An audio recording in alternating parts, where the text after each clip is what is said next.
Good afternoon. We're ready for chapter 27. We left off. Palmer had worn a scarf and coat to school and kind of looked silly. And the boys were looking for things, and Muddo had brought a slingshot. What do you think he's going to do with that slingshot? Chapter 27. Nipper was home that day, waiting at the windowsill. But Palmer was too worn out to be relieved. All the stress and weirdness of the day had totally left him wrecked. It was all he could do to drag himself down to dinner. Summer vacation was over a month away. He couldn't imagine lasting that long. But he did. Somehow, day by day, he got through it. Each morning he left the house, he faced two problems, and no matter how well he solved them that day, the next morning they would be waiting again. 1, how to avoid Nipper on the way home from school, and 2, how to keep the guys from turning against him.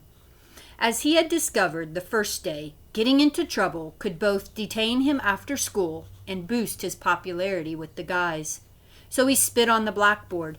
He talked and laughed in class. He took off his shoes and socks. He hid in the map closet. He tickled other students. And on the Monday of the week before summer vacation, he tickled the teacher. "Palmer!" she shrieked. "What has gotten into you?" She had been asking him this question for some time now. He was running out of answers. "Puberty," he said. He didn't know what it meant, but he had heard that it happened to teenagers, and it made them batty, at least in the eyes of grown-ups. "Try again," she said. "You are too young for puberty." "I'm very mature for my age," he said. "Good," she said. "Then you're mature enough to stay after school for a week." That would take care of the rest of the school year. Palmer forced himself not to grin. The teacher tickle made Palmer immensely popular, not only with the Beans boys, but throughout the entire school. His reputation soared as a kid who did crazy things. Students broke out laughing when they saw him in the hallways. They egged him on to do something nutty. They offered him morsels from their lunches. "You're famous," Dorothy told him in his room one day. "I know," said Palmer, slumping.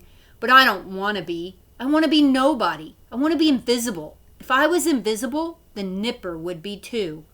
Dorothy, for no apparent reason, started to giggle. She quickly clamped her hand over her mouth. "Sorry," she said. "I know I'm not supposed to laugh, but sometimes I can't help it. I keep thinking of you tickling your teacher." Another giggle spouted. "It's just not you." Palmer threw up his hands. I know. And wait till you see what happens in 2 days." Dorothy's eyes widened. "What?" "Miss Kiner said I won't have detention on the last day of school. I'll have to go home at the regular time. My mom will never let me wear my winter coat anymore in this weather. So I'm afraid Nipper's going to see me again, coming home from school." Palmer paced about the room. "I have nightmares all day. I see Nipper landing on my head and Beans snatching him by his legs and—" He couldn't even say the rest. He went over to Nipper, who was strutting along the booktops. "What are you doing?" said Dorothy. Palmer stroked Nipper's smooth, glossy head. "Wear a mask." Dorothy's hand shot to her mouth. "Oh, no!" "Oh, yeah." With his fingertips, he lightly tickled Nipper's breast feathers. He had discovered that Nipper loved this and would stay still for as long as he kept doing it. "Do you have a mask?" asked Dorothy. "My elephant mask," Dorothy screeched. "Your elephant mask? From Halloween? With the trunk?" "Yeah." Both of Dorothy's hands clamped her mouth as if she were about to throw up. Her cheeks flushed, her eyes bulged. She ran from the room and slammed the door. Palmer could hear her muffled sounds coming from the stairway. If he didn't know better, he would have thought she was sobbing. Minutes later she returned, wiping wetness from her cheeks, struggling to keep a straight face. "I'm sorry," she said. She joined Palmer in scratching Nipper's feathers. "I can't wait till school's over," said Palmer. "I know. But I don't want it to be over, because then it'll be closer to my birthday." "I know." "It's all crazy. I almost get dizzy sometimes." "I know." Lazily, they tickled Nipper's feathers. Their fingers mingled. "Know what?" said Dorothy. "What?" "You're a hero." "Huh?" "All this stuff you're doing. You're probably the naughtiest student that's ever been in our school, and you're doing it all to save him." Palmer frowned. "That's no hero. I just live in the wrong town. That's all." The pigeons seemed to be looking at them separately, one with each orange eye. A faint murmur came from deep in his throat. "Hear that?" said Dorothy. "He's saying, 'That feels so good.'" "Why would anybody want to shoot him?" said Palmer. "Nobody's going to." Palmer turned to him. "But why would they want to?"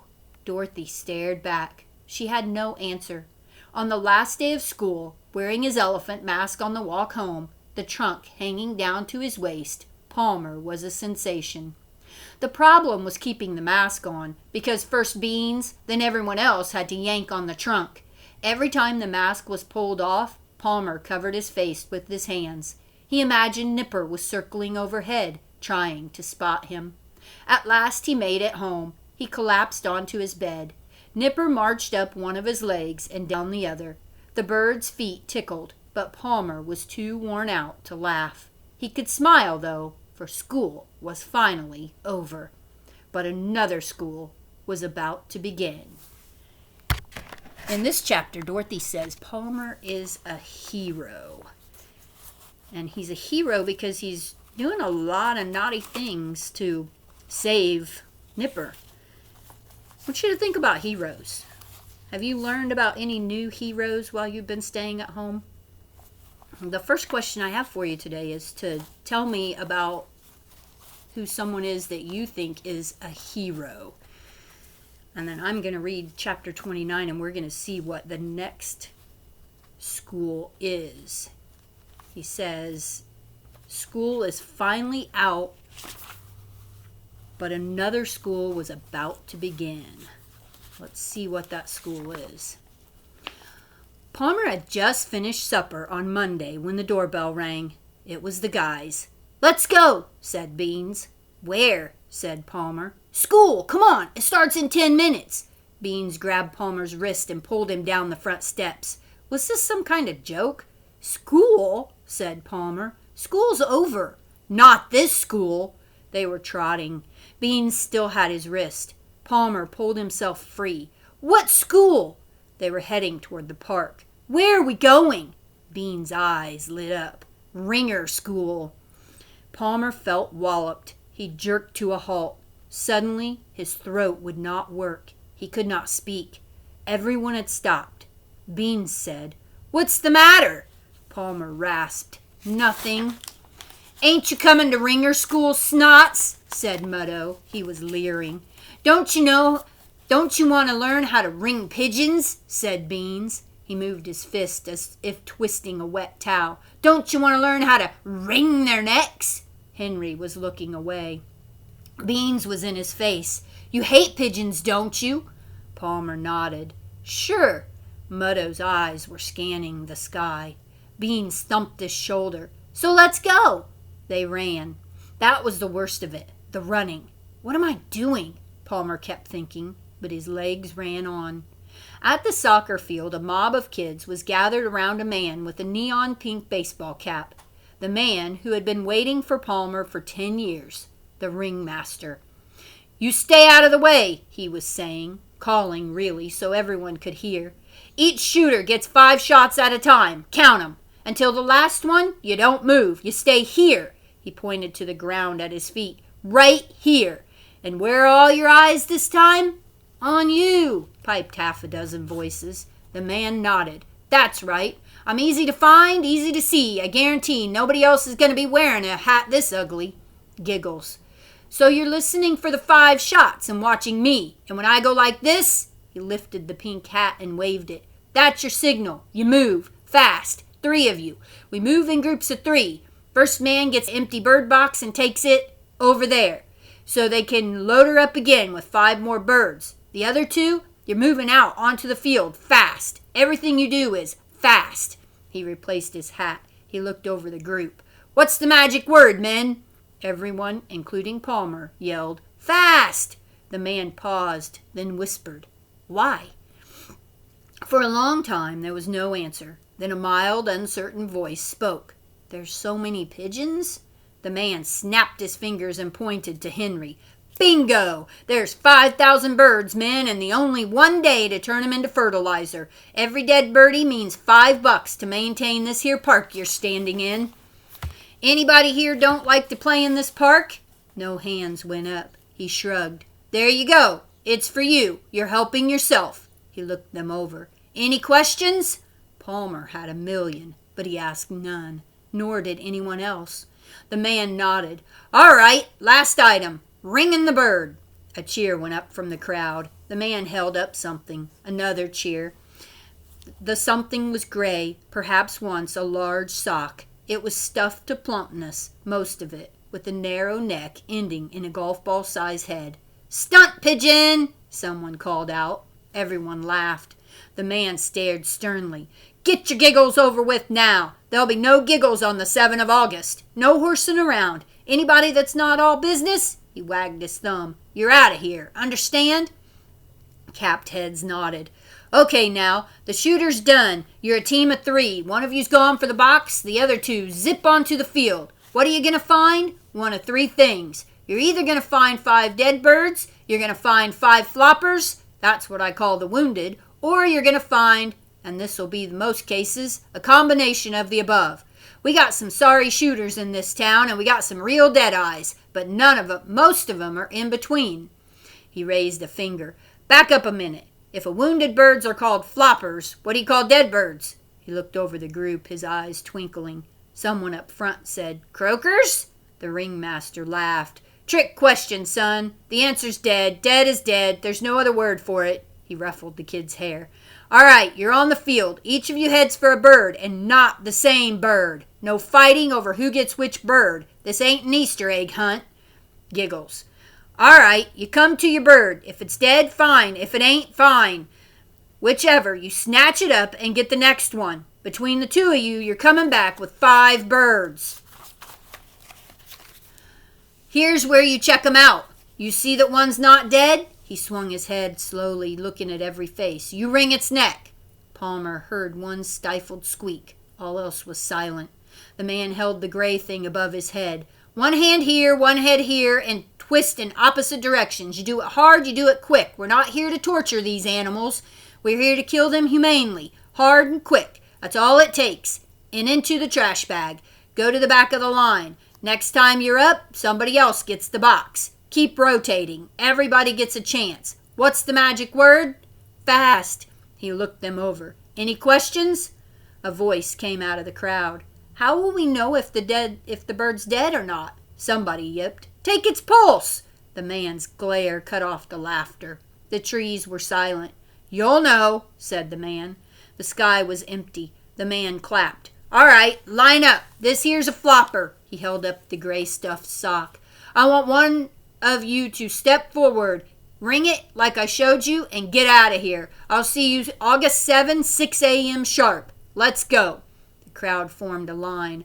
Palmer had notions of drifting away, but Beans and Muddo were herding him their way. As he waited in line, Palmer felt himself to be 4 years old again, at his first family fest, when the wounded, loppy-sided pigeon coming toward him and the sour gray smell of the gun smoke growing stronger with every breath. He took his eyes from the field and fixed them on the pink-hatted ringmaster. He noticed how intently the man stared into the face of each kid who stepped up and took the sock.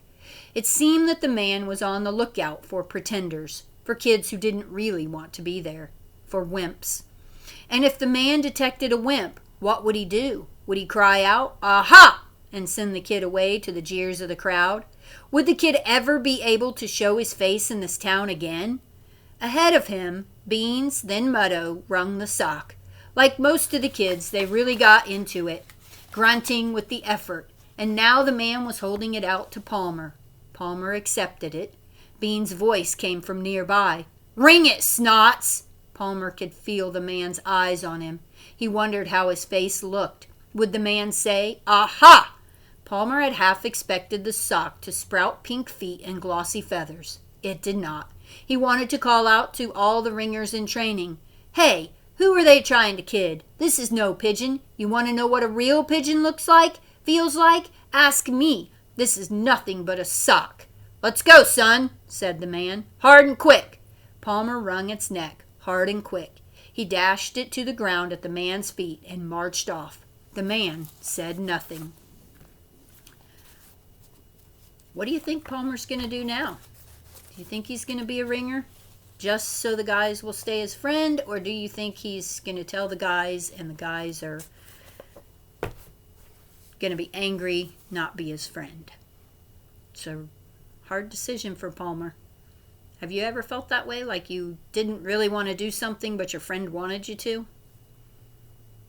How hard is that? The question for this chapter is, don't forget about the hero question.